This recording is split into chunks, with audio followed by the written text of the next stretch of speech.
You're listening to WooSox Insider, presented by your Worcester Red Sox. What's up and welcome back to WooSox Insider. I am Brennan Black. Dave Leonardi is not in-house today, but he'll be producing and editing as always and making this show go. So we send our thanks to him. Today, we are very excited to have Christopher Troye, CT, as he's given me permission to call him. He's a professional baseball player currently making his way up the ranks in the Red Sox farm system. CT, welcome to WooSox Insider, and thank you for joining us. Mr. Black, it's my pleasure, man. Thanks for having me on. And going forward, you can call me Brendan if you would like. So. Sounds good, man. So real quick background on you. You are from California, went to UC Santa Barbara, drafted by the Red Sox in 2021. At UC Santa Barbara, started off as a catcher, made a transition over to pitcher without a little bit of a fight, from what I've gathered from my research. So let's just start right there. That transition from catching to pitching, and then that coming to you getting drafted in 2021. Explain that journey a little bit. For sure. I went into college 18 years old, was on a big scholarship, just came off the high school All-American game as a catcher. And so that doesn't give me a right to have an ego. But I think that I've matured since then. And, I had a little bit of an ego. And so I came in, one of my best friends today, his name's Eric Yang. He was in AAA with the Reds, Cincinnati Reds. He was a year older than me, and he was next up, and he's a very good catcher. He was runner-up to Adley, I believe, in 2019. And he was, I think, the second college catcher drafted in Adley's draft. So needless to say, extremely talented, one of my best friends. And Coach Checkitz basically said, I don't see you beating him out. And the ego, the 18-year-old ego said, watch me.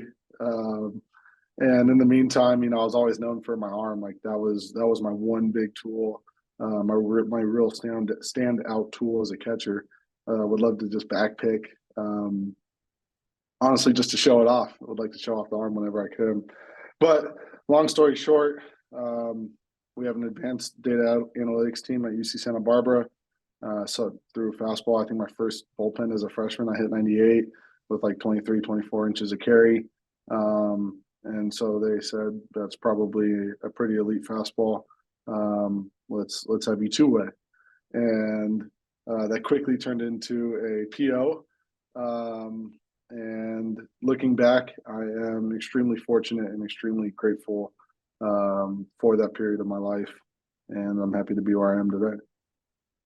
So as you're talking about that, you're talking about how you had an ego and how you're able to reflect back on this. Now, if our WooSox Insider fans out there aren't following you on social media, on Twitter, X, whatever you want to call it, and at Christopher Troye on Twitter, you are very, very open, very, very informative on different things, and also you speak your opinion on what you believe, how people can lead themselves, that can lead for a more successful life, a more happier life, and those type of things. So, I mean, that's a pretty big change from the 18-year-old kid who thought, I know best, I know what I want to be, but turns out you have to open up a little bit and, be ready to accept change and that kind of stuff. So talk me through how you've made that journey in your own life while becoming a professional athlete. Was always anti-social media in general, was never active through college even. And I read a book by the guy Naval Ravikant. I actually got turned on to him by his, I was watching like TikTok or something, saw a clip from Joe Rogan podcast that he did a few years back, and really was just attracted to his ideas. That led me down a rabbit hole.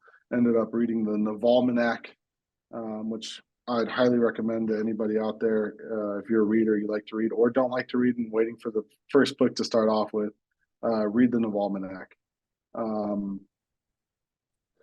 And one of the things that he said that stuck out the most was the concept of digital leverage, and how with every revolution, right, the financial revolution birthed financial leverage, meaning you can take debt out, but you can take a mortgage. You could take a mortgage and buy a home, and that made everyone money. That made consumers money. That made banks money. That made the government money. The Industrial Revolution, with just productizing labor and allowing you to leverage labor, and now with the digital leverage, the digital revolution, and that's what social media is. So I think that there's what stopped me from being active or even having those apps on my phone through high school, through college, was because I thought social media was just incredibly negative. You look at the statistics, and I mean, adolescent anxiety, adolescent depression, adolescent negative things have threefolded, fourfolded, fivefolded even, with the rise of social media. And through reading the Navalman Act, through understanding what Naval's saying, he's a super smart guy, does a lot of cool things, and is extremely philanthropic. But he basically made the case for being a positive light on social media. And that is the only way to change social media, because it's not going away. And it's just so addictive that we can't just stop. And so what's the answer? What's the solution? And that is driving more positive than negative. The unfortunate thing is that positivity doesn't get clicks. And so there are times where you have to understand human psychology in order to understand what grabs attention.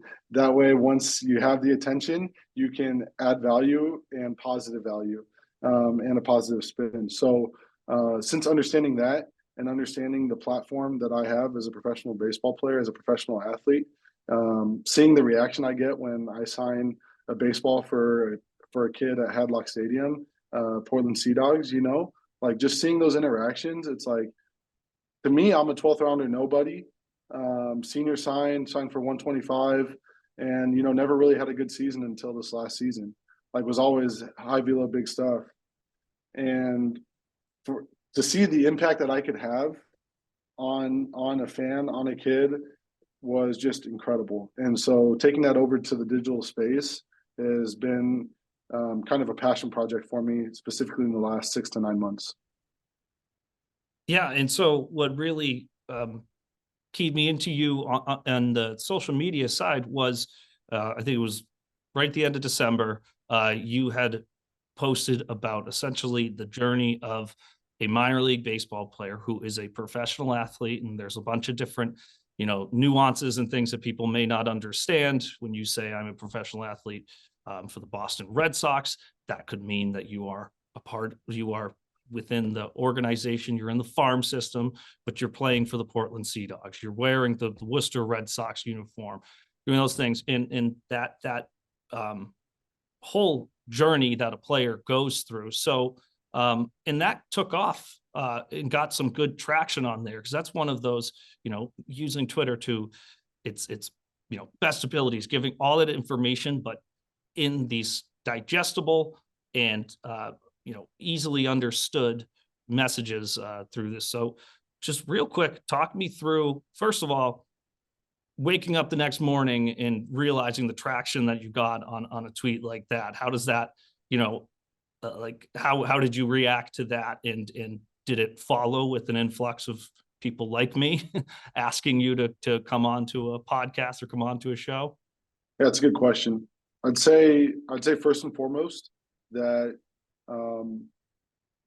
consistency is the foundation there. So that wasn't the first thread that I wrote. That wasn't the first time I've ever tweeted it on Twitter or on X. I've been tweeting consistently, right? So with anything, if you want to be good at it, what is the first step? The first step is to be consistent, and it's to do the common things for an uncommon amount of time. So first and foremost, I was consistent. I was writing threads, I was writing tweets, and I haven't slowed down. And for the new followers that I got since that thread, I'm sure I lost even some followers because they followed me for the thread and then realized how active I was. And there's systems and there's content scheduling, so it's not actually me tweeting a batch content. I've got a whole system for creating that kind of content. So there's a lot more that goes into it than what the audience sees. But that thread was just like, it ideated because when I was home for the holidays, I'd get that question all the time, like, what do you do? And I said, oh, I play professional baseball. And they're like, oh, with who? And I'm like, the Boston Red Sox. And they're like, oh, so you play for the Boston Red Sox? Well, it's like, nah, not quite. I am in the organization, was drafted by them. And then that's where it came into the thread. But really, that was the writing is a muscle, writing is a skill. And that was the first, or I should say the best piece of writing that I had felt that I had produced. And so when I tweeted it, when I posted it, I was very cognizant of the fact that I felt like that was my true authentic voice.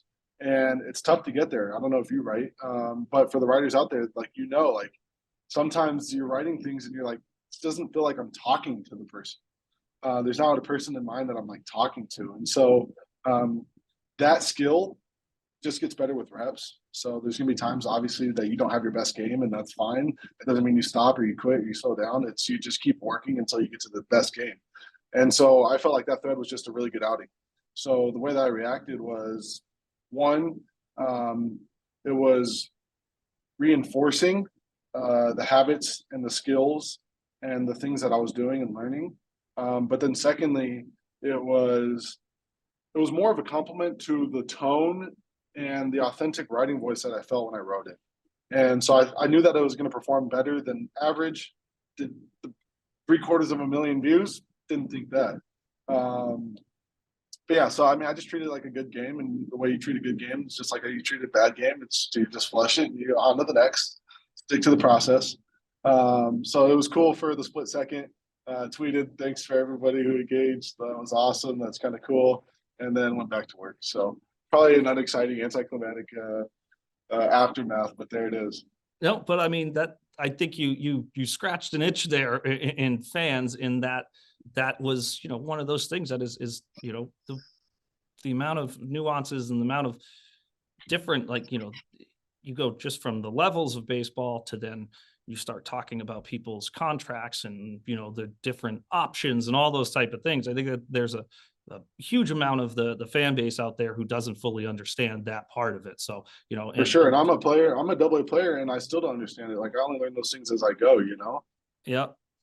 Yeah. So I mean, that's the thing. And like, we have the similar kind of thing happens when I say I work for the Worcester Red Sox. People will be like, oh, that's so cool. Like, so like you're working for the Red Sox. It's like, not the Boston Red Sox. No, we are in minor league baseball. It's a whole different thing where the organizational, the businesses are different entities. Essentially, we have a field.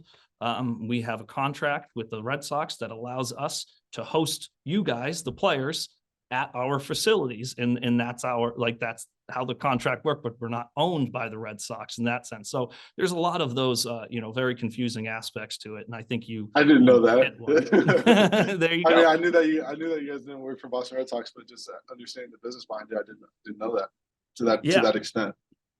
Yeah. So, and it obviously goes, much deeper than that, but I want to backtrack a little bit here, just to describe to everyone. So you finished up last year, with the Portland Sea Dogs. It's the Double-A, so just one level below the Worcester Red Sox here in Triple-A. I won't make you say it. I'll say it. I expect to see you here, pretty soon, and putting on the WooSox uniform and coming out at Polar Park. But you have some connections to the New England area through summer ball. You had the New England Collegiate Baseball League. You played for, was it the Mystic Schooners down in Connecticut? Oh, yeah. That was, and then you played in one of my favorite leagues, the Cape Cod Baseball League for Catuit. Talk me through that. Was this your first time? Were those your first times coming to New England? Have you been to the area before, or was that kind of the first time you stepped foot in the East Coast? I'd been to specifically Boston one other time, and that was because I flew into Boston going to Cooperstown for a 12-week tournament, and caught a game at Fenway, and the Red Sox were my American League team ever since. Grew up a San Francisco Giants fan.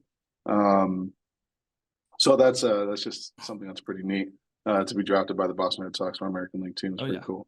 But yeah, no, that was besides Cooperstown, spending 2018, the summer of 2018 in Mystic, Connecticut, and 2019 and 2021 before the draft in Katuitt, playing for the Cavaliers and Coach Roberts. It was an incredible time, man. Honestly, I thoroughly enjoyed my time on the East Coast, and it was a real first time I got to experience it. So a little more inside baseball kind of things. How does the Cape Cod League? How are you found in how does the Cape Cod League work? Are they drafting you? Are they signing you? Are they inviting you to play? Because I've always been intrigued by the summer leagues and how they do, create their teams, their rosters. Yeah, so I think the most common way is probably through your college coach. And because they try to place guys in leagues based on talent and what they want to see, development reasons, so your college coach has a little control over that. Essentially, Coach Chex was placing me for summer ball just to get more innings, just to get more reps. UCSB kind of has a backlog, a little bit of a history with Katuitt specifically, but the Cape Cod League generally. So they said, you're going to go play summer ball in Katuitt, and I said perfect. And first outing actually in 2019, I tore my UCL, so that cut the summer out there short. Yeah. So did that result in Tommy John? Yep, Tommy John, which in retrospect was probably the most advantageous time to get Tommy John, and I say advantageous, and I choose my words very carefully because obviously COVID was a real thing, and it affected a lot of people negatively. But to have 2020, to have a whole year off essentially on the back end of my Tommy John recovery, which is 12 months, for me personally, and having Tommy John, it was an advantageous time to go through the rehab and the throwing program because I could go at my own pace and I could do everything right. And I wasn't rushing back to pitch next season, or there was none of those external factors. But then pitched in 2021, my senior season at UC Santa Barbara. Went back out to Katuitt before the draft, and I will say this: I'm probably statistically the worst Cape Cod League player of all time. I don't know if you have my stats in front of you from Katuitt, but 2019 I gave up a home run to my first batter and then tore my UCL to the second batter. And then in 2021, I think I had like 2 appearances, like 6 walks, inning and a third. Got yanked out of both of my outings. So while I was there for during 2 separate times, I never performed well in the Cape. Well, you were drafted only a few months after that 2021 Cape Cod League season wrapped up, and then you jumped right into that's the Florida the Coastal League. Is that what it is? Complex League. Complex League, yes. And so that was you started that pretty soon thereafter. But before we get to that, what is you were drafted in the 12th round. What is that draft day experience like for you? Is it something where you're waiting on eggshells? Are you trying to, occupy your time so you're not thinking about it too much? Do you have the TV on, radio on? Like, just describe to me what your draft experience is or was. Yeah, I think mine's probably a lot different than most guys. And a couple of reasons. First thing was, I think just my mindset, right? Like I very much so control what I can control. I knew I could not control where I was going to get drafted, who I was going to get drafted, those sorts of things. So it made it easy for me to focus on what I could control, which was I was still going to the ballpark. I was still going to go play catch. I was still going to lift. I was still going to get my work in. And I knew that getting drafted wasn't the end goal. Getting to the big leagues at that time for me was the end goal. And it still is. Now I think I want to dominate in the big leagues. So let me say that first and foremost. That way I don't mince my words, but I want to dominate in the big leagues. And that's what I'm working towards. And so every step of the way, every call up, every draft, everything like that, in my mind, is an outside event that I can't control. But what I can control is me refining my skills and pursuing mastery of pitching. That way, I craft myself into a version that will be a big leaguer one day, and be a dominant big leaguer. So I wasn't too worried about it, and I also knew I was going to get drafted. Like I knew that I was going to get drafted. That's kind of my mindset already. Just control what I can control, and then honestly, was very well informed with my agent, Danny Horowitz and Beverly Hills Sporting Council. They do an incredible job. They helped me out a ton. So like I was never really, I guess, freaking out, but I knew that I was going to be a day 3 guy, and I was just hoping to get 125. I got offered, I got called earlier in the draft, like that 5 to 10 range, where teams try to pick up senior arms, and pay them a little bit of some money, which we turned down all of those calls. And I was like, getting a little nervous for that, because I'm like, 4th round, like that sounds pretty good. It's only 5K, but, or 10K or whatever it was. But 4th round, that still sounds pretty good. But obviously, in retrospect, like, happy the way that it worked out. And the draft obviously is a big day, and everyone looks forward to that day for a long time. But in my mind, I'm just working on getting better at what I know I need to get better at in order to get to the big leagues. And eventually one day I'll pick the head up and I'll be there. And then I'll put it back down because I want to dominate. And then I'll pick it up because I retire. Love to hear it. So, but, in one of the things that makes you like more just an interesting athlete, in my opinion, is that you consider yourself an entrepreneur athlete as well. An athlete entrepreneur, whichever way you want to put it. But because you, yeah, all right, good. So you have your business ventures, you've gotten into real estate, and you've done other different things like that. And then on the other side of that is, you haven't waited to get yourself involved in some of the more philanthropic type of ventures, including there's Players of the Planet, correct? Are you still actively engaged in that? Absolutely. Yeah, and so Players of the Planet is you're supposed to get athletes come together to use their platform to raise awareness on climate change, environmental issues like that.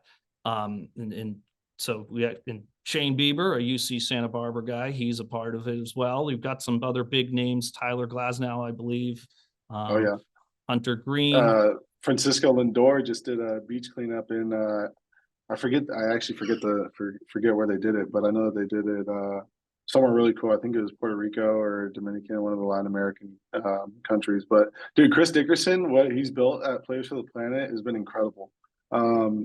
This was when I was in Salem in 2022, and I saw what they were doing, and they were still a pretty small account, but I reached out and I was like, dude, I love what you guys are doing with the beach cleanups, like they're replanting trees, like just really cool stuff.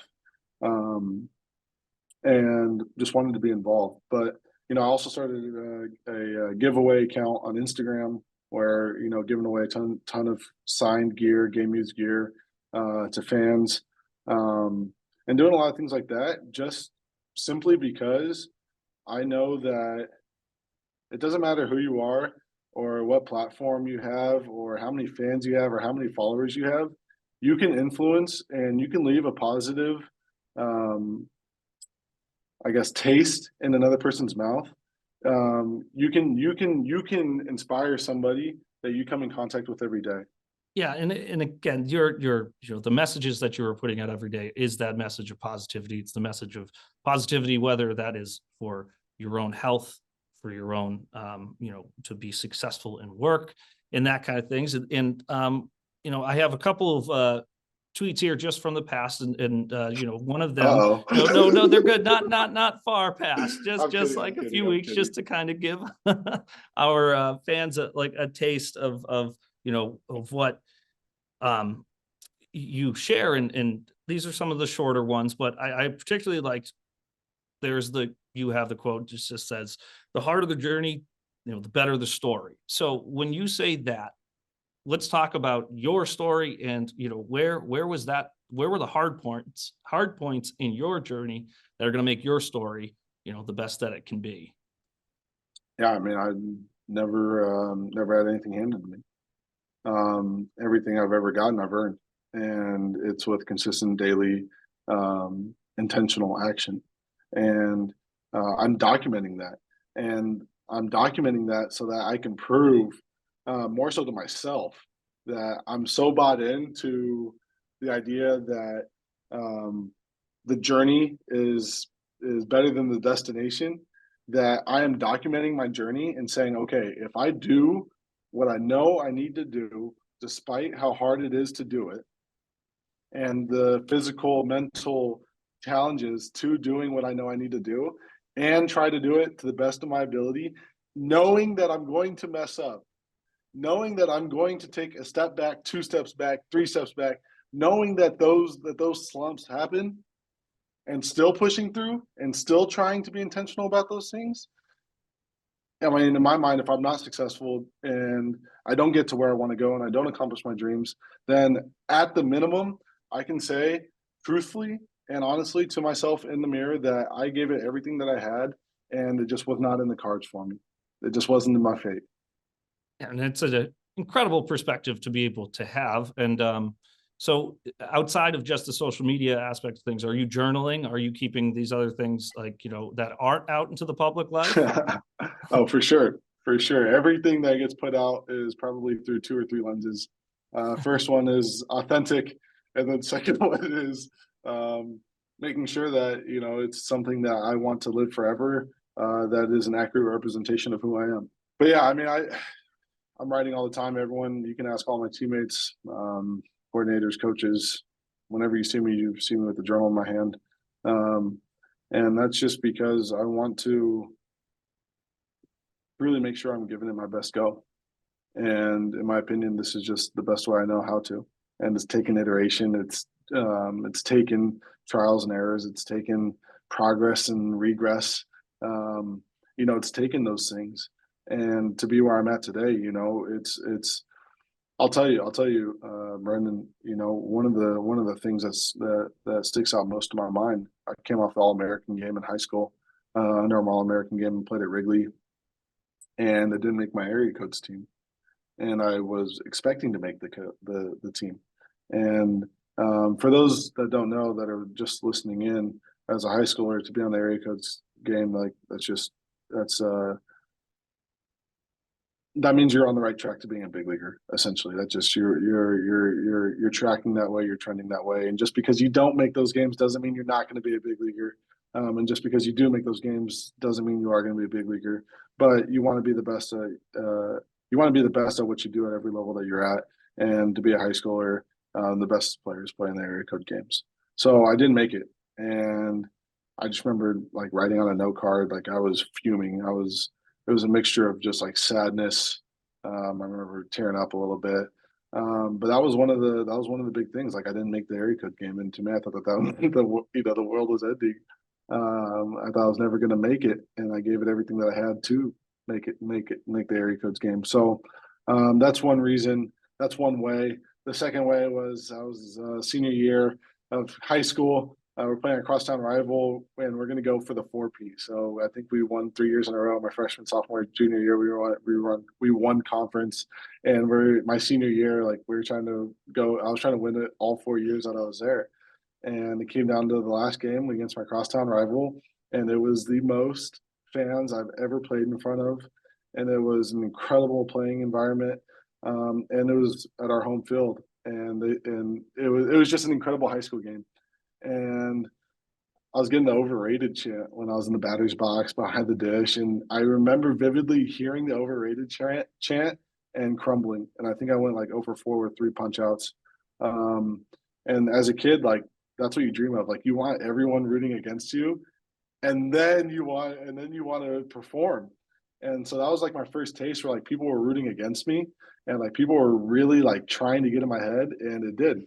And we ended up losing the game. We ended up losing conference. And every time I go back to my high school, I see 2017 without a banner. And it's just a constant reminder that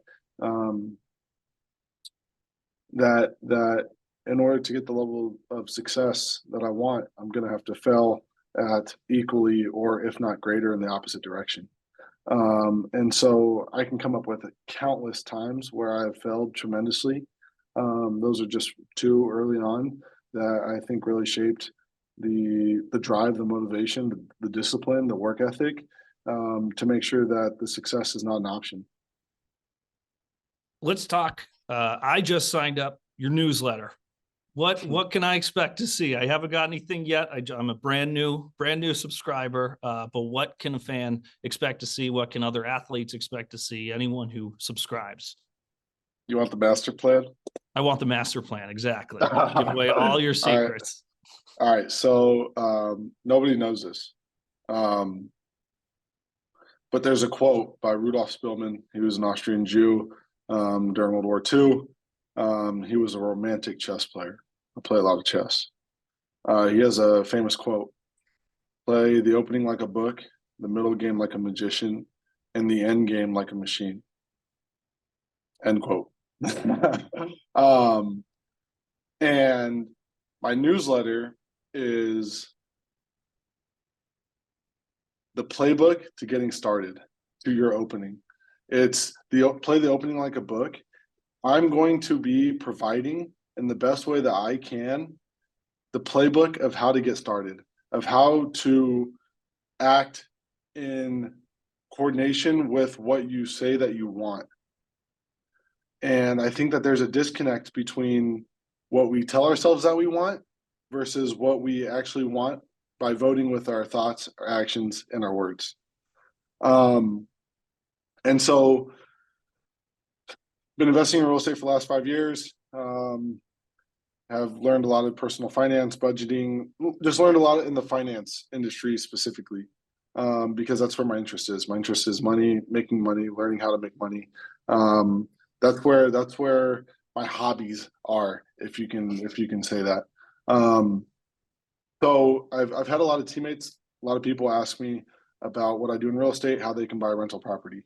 And I end up being as generous as I possibly can with my time, because I do a lot. My time is busy. My time is valuable. I'm a busy person, and I prefer it that way. And I'm very strict with how I spend my time, how I allocate my attention, and where I put my focus, because I know that those are finite resources that I need to gear aligned with the actions that will be required to achieve what I want to achieve. So talking to a lot of people about real estate, how to buy their first rental, end up giving them lots of time, telling them how to, giving them my team, giving them my market research. Yeah, whatever you need, happy to hop on a Zoom. We can walk through some properties, like whatever you need. And then 3 out of like 100 people will actually take action and buy their first rental property. And so when I started building my brand, I struggled with what my content will be. And I still struggle with that. And I'm still iterating. And with every rep, you just get a little bit more confident. So the opening, in my mind, is going to be a X week newsletter. And I say X because I don't know how many weeks it'll be. I don't know how succinctly I'll be able to deliver what I need to deliver. There's just things that I don't know, but that I don't have to know, and that I will know as I take action, and continue to take action. What is in CT's arsenal right now? What are you working on? What do you see is is there a pitch? Is there something that you're working on that's going to make you, or you believe is going to help you make that leap, to get through, get from Portland to Worcester to the big leagues, and then to be able to dominate in the big leagues? And just talk me through that. For sure. Fastball, slider, which is a gyro profile, so it has more depth than sweep, and then cutter, which rides and cuts. And that was a new addition in 2023. I'd only thrown 2 pitches before that. Last year was a good learning experience for when to throw the cutter, how to use it, et cetera, et cetera. But I will say this, there's one thing that I'm more passionate about than making money, and that is competing on the mound. And that is me versus you. And for me to get to the big leagues, I think that it comes down to three things. First thing is I need to be more competitive in the zone with all three of my pitches. That's been the major theme of my life, my pitching career. However short that's been, probably since 2018. So I don't know, 6 years now at this point. Pretty crazy to think that, by the way. But first and foremost, got to get more competitive in the zone with all my pitches. That's been throw more strikes. Essentially, has been the theme of my pitching career. 2023 was a major step forward towards that. And I just continue to trend and progress in the right direction because I'm working intentionally every single day, and I'm putting in the work in order to say that confidently. The second thing that I need to do is I need to throw harder. And I've always had a big fastball, always had big velo. Last year was the healthiest season of my life. But my velo also suffered. I wouldn't say suffered. Suffered might be a little bit over dramatic. Average, I think, 94.7 on the fastball, which is solid, but it's not elite. And it's not where I know I can be. And that's the biggest thing because I know that I can throw harder than what I did last year. So continuing to promote the athletic movements and continuing to refine my delivery into being more explosive and more athletic on the mound while being simplified and while doing the things that has led to my increase in pitchability and command. Right. So I feel like last year was healthy all year, which was the first season of my entire life I've been healthy for a full season, which was incredible and extremely grateful for my health. But with that being said, my velo went like this throughout the course of the year. And that was a learning experience for me. So maintaining that velo throughout the course of my top end velo throughout the course of the year will be number two. Number three, throw more strikes, throw harder. And number three is continue to get better at pitching. And there's more to pitching than throwing the baseball and throwing a pitch. And it's all of those other things, controlling the run game, slowing the heart rate down, and being locked in, being focused. And it's all of those things that make up the other. I don't want to even assign a percentage to it because it feels like it's 100 and 0 at the same time. But the other things that make up what it means to be a pitcher, I just need to have more experiences. And I don't know if that's one more experience, and I don't know if that's 10 more experiences, 100 more experiences. But I know that there's a certain number of outings between me and the big leagues right now. And I know that I don't know what that number is. So just try to treat every outing like this is the one that I will get the call. Following this outing, I will get the call. And to think like that and to stay locked in like that is a very tough task. And I'd be lying if I said that I'm like that all the time because I am human and I am imperfect. But I do know that that's what I strive for. And as long as I strive for it and as long as I give my best effort, then at the end of the day, what else can you do? Yeah. And, so you talk about, you have the three pitches that you're working on right now, or the third pitch, the cutter that you're working on, implementing more. How difficult is it? Because this is another part of the game. People don't really, may not really think about it each, when it comes to each individual pitcher. You have your individual pitches. One person's four-seam fastball isn't the same as the next person's four-seam. It might change from year to year. It might change from start to start. It might change during a game, depending on what's happening on the mound. If your mechanics are changing, that kind of stuff. How, and this is speaking not from experience, but how awesome is it having someone who their job, a pitching coach, they're dedicated to helping you improve, to be able to, change something up. You've been pitching now, like you said, for 6 years, you've been playing baseball since, you were a child. And so there's so many parts of the game where you can be playing it for so long, but until you do this tiny little tweak or this tiny little change in your life, you won't be able to get to that full potential. So, walk me through what it's like to have someone who is analyzing your every move to make you the best you can be. The Red Sox organization has been tremendous to my development. And every stop that I've been at along the way, even from high school to now, even before that, has played an instrumental role in where I am today. But the Red Sox organization, man, they have an incredible pitching development system, and I drafted in 2021, so I've been with them now for I don't know 2, 3 full seasons. But these guys I mean, they're wizards, dude. They're really smart people, book smart, street smart. Like they've got everyone from all kinds, and I mean, they're really just top quality people. So when you have those things mixed with the resources, the technology, the access to information that we have, and you mix that with good health and opportunity, then you have an then you have the responsibility of developing and getting better. And I think that's when it comes down to the player, like taking control of those things and taking ownership of those things. So, to have the pitching coaches that we did, low A for me was Nick Green. He was incredible for me at that point in my career. Then I think I played 5 weeks in high A before getting called up last year to Portland. But Bob Kipper, he's got 7, 8 years MLB experience, MLB service time, left-handed pitcher in the Pittsburgh Pirates org. That's who you're talking to about pitching. That's who I'm talking to after an outing. I'm talking to somebody with 8 years of MLB service time. You know what I mean? And to be able to pick their brains, guys like that, and I mean with Sean Isaac in Double-A, he was actually a UCSB alum.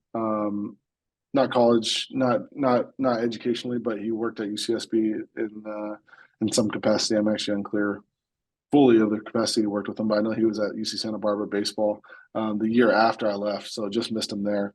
But a lot of mutuals, obviously, and then to have him and his presence and his mindset and I don't know if you've ever met the guy, but the dude is zen 24/7. Like when I mean zen, dude, he's I always try to break him out of it too. I always try to see if I could get it out of him. But Sounds he like a stays good cool. quality for a pitcher to have. Oh yeah. No, I mean it's tremendous. And I mean, so I don't know if that answers your question, but I'm just around really high quality people who are really knowledgeable about the things that I'm trying to learn and have a ton of experience. And I couldn't be more grateful for the personnel, the resources, the technology, and everything that I have access to. And so you just mentioned, the technology side of things. Just give me an example of something that the Red Sox have brought to you or have used to help your development that involves, technology, because again, this is another part of people might not understand, exactly what the spin rate means and these different type of things. So what's something that the Red Sox had introduced to you that has helped you develop? It was great because I came from UCSB where the data analytics team is top notch. And they do an incredible job educating their players alongside using it. So I had a little bit of a background coming into the organization, and I just picked up right where I left off. And to give you an example, I would say first and foremost that I'm probably the minority when I say that I don't use that much technology because my development just isn't there yet. Like first and foremost, I need to throw more strikes. So like Rapsodo and spin rate's not going to help me throw more strikes.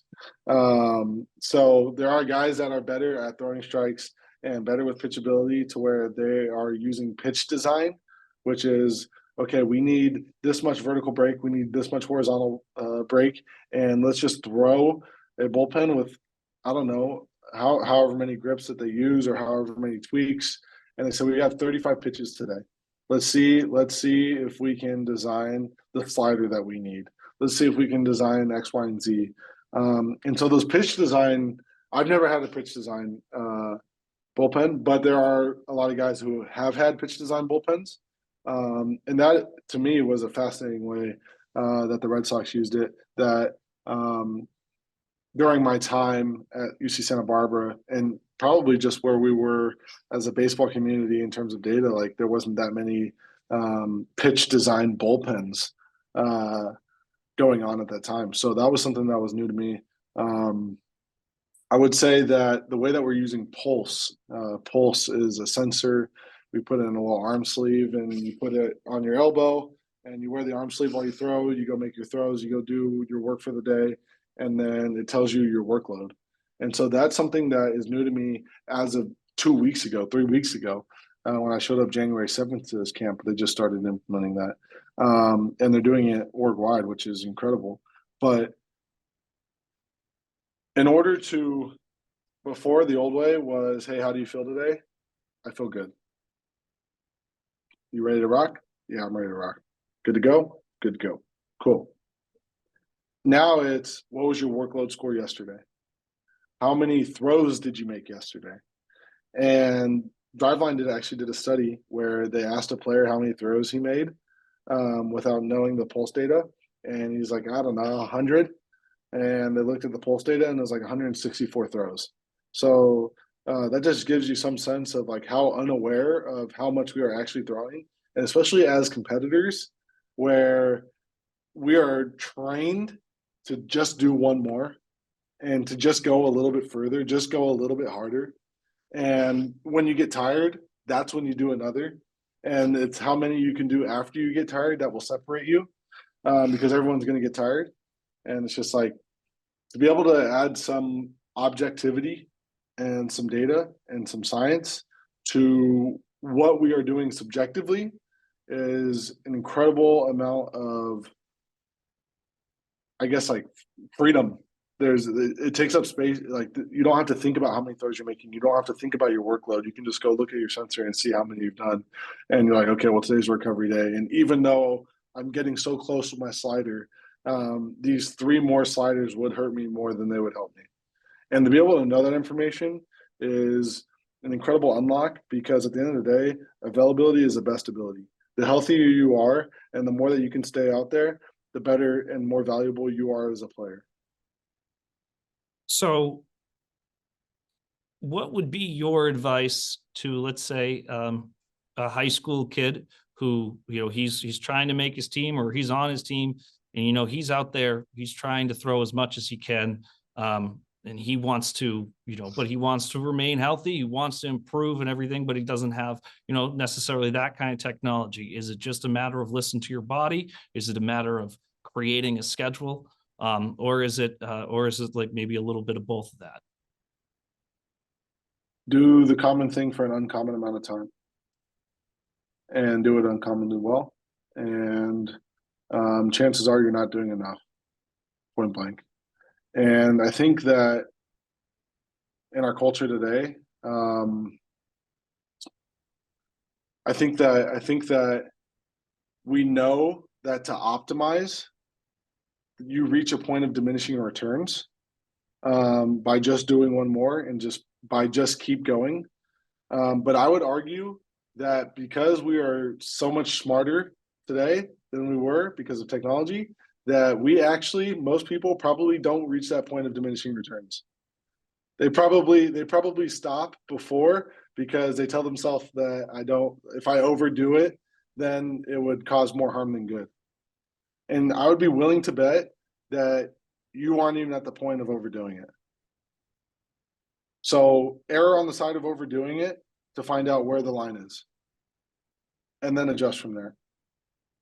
And so my advice to the younger generation, my advice to anybody, whether that's baseball or being an accountant or being a podcaster or being a writer, is to do what you need to be doing, T-drills, writing, do the common things that everyone that you're around is doing, and just do them better, longer, and harder.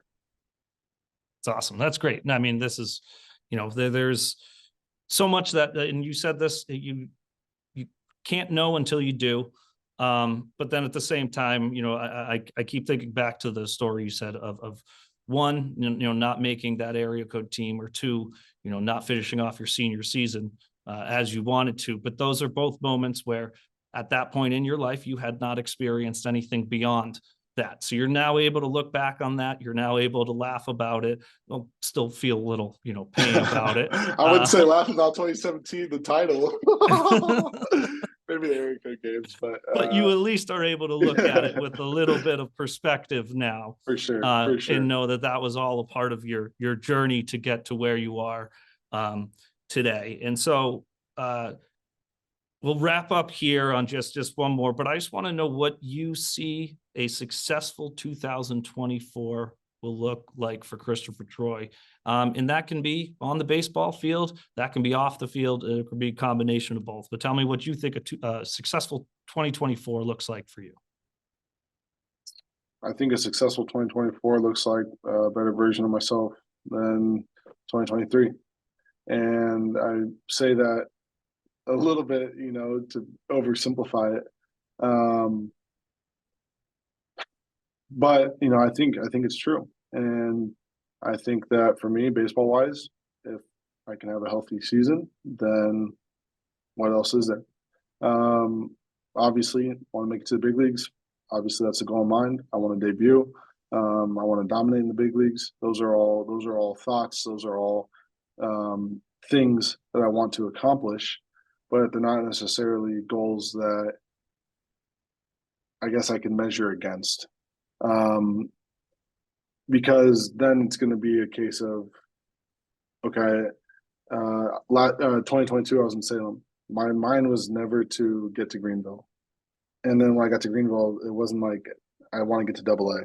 Obviously, I want to get to AA. Obviously, I want to do those things, but I just want to be a big leaguer. And so I want to have the best catch play of my life. I want to have the best mobility. I want to have the best lift. I want to have the best conditioning, because I know that if I do those things day in, day out, then those things then the accomplishments, the accolades will take care of themselves. So 2024, healthy. If I am healthy, then I know that the sky's the limit for me. Because I know that I just get better with every experience. And as long as I can stay healthy and available to capture those experiences, learn from them, there's no doubt in my mind I'm going to be a big leaguer, whether it's this year or next. But I wanted it last year. I wanted to be a first rounder when I got drafted. I wanted to be a big leaguer at 21, so at the end of the day, dude, I just want to win a World Series in Boston. And I think that would be, that would be the pinnacle of my career. And I would, for the first time, be able to pick the head up and say, I made it, man. I made it. And this is what I want. So 2024, have a healthy year. And we'll see what the results are, but I'm pretty confident what they will be. Off the field, continue to get better, continue to learn. I got nothing else for you, bro. That's what I got. No, that's great. So, well, before we wrap up here, let me know where can fans find you? What platforms are you on? And any other message that you'd like to say to the WooSox Insider faithful here. Yeah, Instagram, Christopher Troye. Twitter, it's Christoph Troye, because Elon hasn't fixed the character limit yet. But Troy spelled with an E at the end. And then from there, follow the funnels, follow the links, and see where you end up. Hopefully I can help you out. Hopefully I can provide some value. Hopefully you can resonate with me. And that's all I can ask for there. As far as like WooSox fans, I know I'll be there eventually. Don't know when, can't tell you time and place. But I can tell you that it will be a stop along the way. And I know that I am extremely fortunate to be in the organization that I'm in. And I know that I'm extremely fortunate for the opportunity to play for the WooSox. So keep an eye out, and I'll see you soon. All right, CT, Christopher Troye, thank you so much for joining me here on WooSox Insider. I'm excited to see you suit up here and play at Polar Park, which, again, we're hoping is right around the corner. But thank you so much for your time, and really appreciate it. Mr. Black, you're an incredible podcaster, bro. You were hitting all the right nerves, and I truly enjoyed my time on here. So thank you very much for having me on. Oh, thank you. And good luck for this season. And hopefully, you know, we can hear from you soon. Maybe we'll check in halfway through the year, see where you're at. Sounds good, man. All right. Thank you.